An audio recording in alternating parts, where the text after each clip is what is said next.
Alô, Readers, tudo bem? Aqui é o Rafael Campos e hoje falaremos sobre um assunto muito legal que não é apenas nos serve como referência, mas também como estudo para trazer grandes transformações para os nossos mundos. E esse conhecimento são os mitos. Quando a gente lê essas histórias, a gente vê monstros, criaturas, deuses, heróis, deusas, casamentos que deram certo, que deram errado, tretas diversas e muito mais outras coisas. Mas a gente percebe que, na verdade, isso é um conhecimento trazido por toda uma sociedade e como eles viam o seu entorno. Então, claro que deuses, heróis, criaturas e tudo isso serve para trazer o leitor para perto, mas isso servia simplesmente para trazer um tchan a mais para algumas questões sociais e culturais que nós vamos ver no episódio de hoje. Essas histórias nos fornecem uma maneira de preencher todas as coisas que se interpõem e algumas dessas histórias que foram contadas e recontadas por muitas gerações, na verdade, são algumas das peças mais antigas do DNA cultural que sobrevive nas evidências que temos do passado humano. Portanto, aprender essas cadeias de DNA cultural humano vai lhe dar uma visão ampla de como a cultura via as coisas e de maneiras diferentes que as pessoas desses grupos tentavam responder às questões do mundo e daquelas que importavam para eles. Então vamos colocar diante de nós uma questão que é: o que é o mito? É uma pergunta direta, porém a resposta não poderia ser mais difícil. Mito é uma daquelas ideias profundas e atualmente valorizadas que as culturas usam para tentar descobrir e descrever o mundo, como amor, verdade, beleza. A ideia do mito é muito abrangente. Uma coisa que eu acredito ser verdade é que o mito funciona como uma espécie de recipiente na qual as pessoas jogam o que é de mais valioso em sua cultura. E como as avaliações dessas pessoas mudam com o passar dos anos, o que é jogado nesse container do mito com o tempo com certeza vai mudar. Há outras que afirmam que o mito só contém verdades, e esse mito é na verdade uma janela para as verdades culturais específicas, verdades que estão localizadas no espaço e no tempo e como os povos específicos ancorados nas culturas específicas. E quando nos aprofundamos nos significados mais profundos e ocultos do mito, o que realmente vamos revelar é o significado de ser membro dessa cultura. Então, se você realmente quer entender o que é ser irlandês ou nativo americano, ou da cultura norte, como a cultura sul da Ásia, leste da Ásia, o que você precisa fazer é cavar fundo nos mitos locais desses povos para obter uma janela sobre o que é ser membro dessa cultura. E agora, para começar a conversa sobre o que é mito, estabeleceremos algumas coisas gerais que estão flutuando em torno da cultura contemporânea. Mas você pode se perguntar, como os próprios gregos pensavam sobre o mito? Na verdade, eles tinham uma palavra para isso. A palavra era mitos. Se você prestar atenção, ela parece muito com uma palavra que a gente já conhece. Se você colocar no Google Tradutor, essa mesma palavra estará no vocabulário alemão, francês, italiano, pois todas as palavras contemporâneas foram retiradas de uma raiz grega que é soletrada dessa forma e por isso essa semelhança. Em primeiro lugar, a definição mais antiga que temos é que mito significa fala. Qualquer coisa que saia da boca pode conter um mito. Qualquer som, palavra que sai de uma pessoa pode ser considerado um mito. Em segundo lugar, um pouco mais tarde na história grega, o termo passou a rotular um tipo específico de discurso. É um discurso que é uma história narrativa, que tem começo, meio e fim, personagens, enredos e etc. Se você olhar abaixo da superfície, haverá algumas mensagens subterrâneas que estão prontas para sair, e se você cavar um pouco mais fundo e olhar para elas de uma maneira um pouco diferente, você vai ver coisas que podem trazer umas ideias interessantes. E todas essas ideias diferentes, às vezes conflitantes sobre o que é mito, estarão presentes nesse episódio. E hoje eu vou trazer 6 formas de se avaliar o mito, e assim você poderá trazer essas informações para criar as suas histórias, criar os seus mitos nas suas campanhas, nos seus livros e também analisar os mitos diversos que aparecem nas nossas mitologias. Começando com alguns manuscritos antigos. Um autor anônimo colocou em seus manuscritos, após ter lido alguns mitos, a seguinte informação: um mito que fez com que as coisas desagradáveis acontecessem. Deus tendo relações sexuais em público. E esse autor anônimo escreveu ao lado dessa frase que, entre algumas pessoas, essas coisas não são permitidas por causa da exibição da indecência. Sim, estamos falando de fato em uma censura. Para alguns estudiosos dos mitos, alguns filósofos do passado acreditavam que essas lendas serviam como um código antigo de moral e ética. Essas histórias mostravam que os deuses e heróis faziam como forma de mostrar o que era certo e o que era errado. Da mesma forma que hoje em dia existem livros sagrados que contêm histórias de pessoas mostrando as virtudes e defeitos de seres humanos e não humanos. Já uma segunda forma de se avaliar o mito seria trazida por Platão, um grande filósofo da tradição ocidental que tinha muitas visões complexas sobre os mitos antigos e sobre os poetas que contavam esses mitos. A maioria deles não são tão fáceis de aceitar porque Platão não era um amigo de poetas. Para Platão, abre aspas, essas declarações são ímpias e falsas. Além disso, eles são prejudiciais para aqueles que os ouvem, pois todo homem será tolerante com seus próprios erros se estiverem convencidos de que eles de algumas ações são ações de deuses. Fecha aspas. Então Platão está mais uma vez fazendo um reforço sobre a forma como o nosso autor desconhecido estava fazendo, falando que deuses tendo relações sexuais em públicos não é algo que se pode ser feito. Mas observe que a crítica de Platão é um pouco mais incisiva do que é feito pelo comentarista do manuscrito. Aquele anterior era apenas sobre a decência e decência, e eu acho que se preocupando um pouco com escândalos que poderiam acontecer. Para Platão, em vez disso, fala sobre um efeito deletério que ouvir histórias terá nas pessoas enquanto elas estão construindo valores em sua cultura. Então aqui, os mitos não são apenas algo que se ouve e se diverte, ou até mesmo se ofende. Eles são poderosos. Na verdade, eles moldam um tipo de pessoa que você é e o tipo de valores que você tem. De acordo com Platão, temos uma outra ideia de que mitos têm o poder de construir culturas.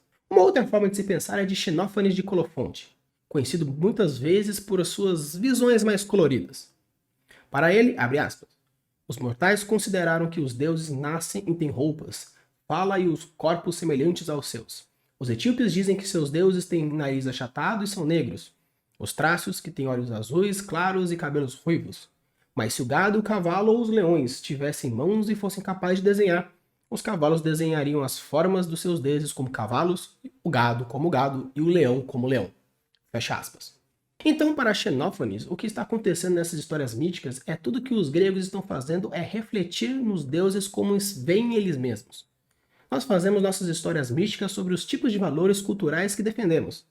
E se tivéssemos diferentes etnias, como ele observa nos etíopes ou nos trácios, faríamos as nossas histórias místicas de acordo com uma reflexão sobre as qualidades étnicas e quais etnias específicas nós possuímos.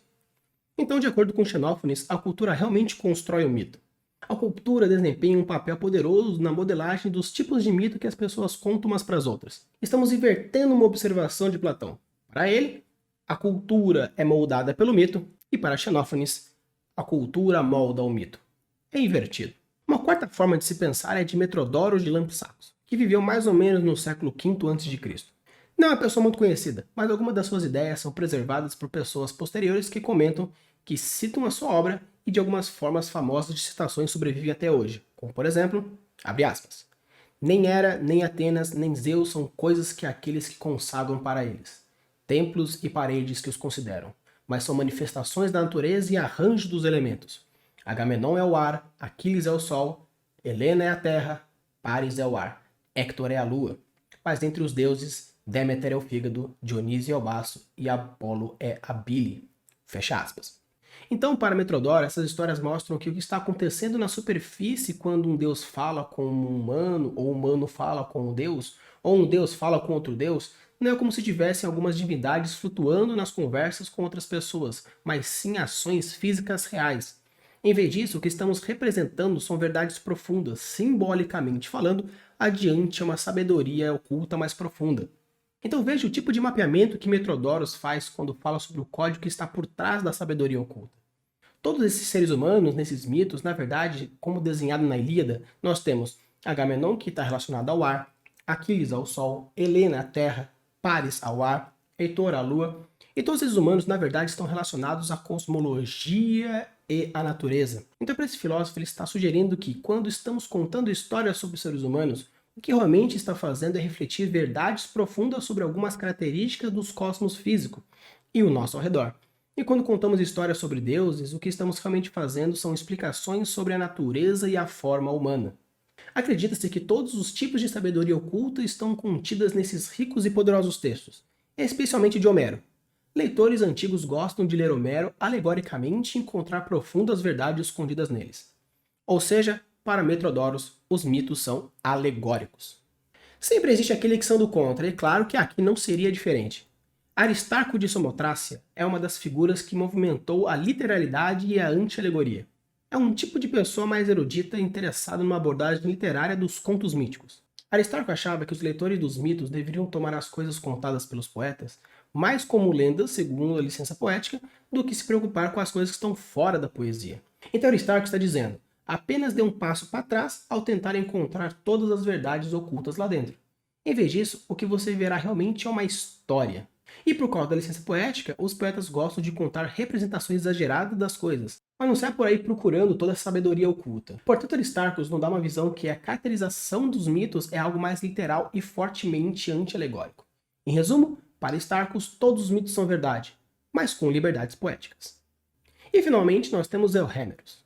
Aqui está outro exemplo de um resumo de ideias em um autor posterior. Nada sobreviveu exceto pequenas citações de Euhémeros.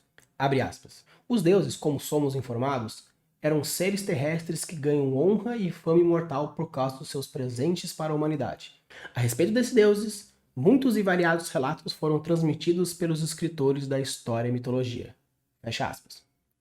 Portanto, Euhémeros tinha uma visão de que as histórias que ouvimos são, na verdade, baseadas em pessoas reais e em histórias reais.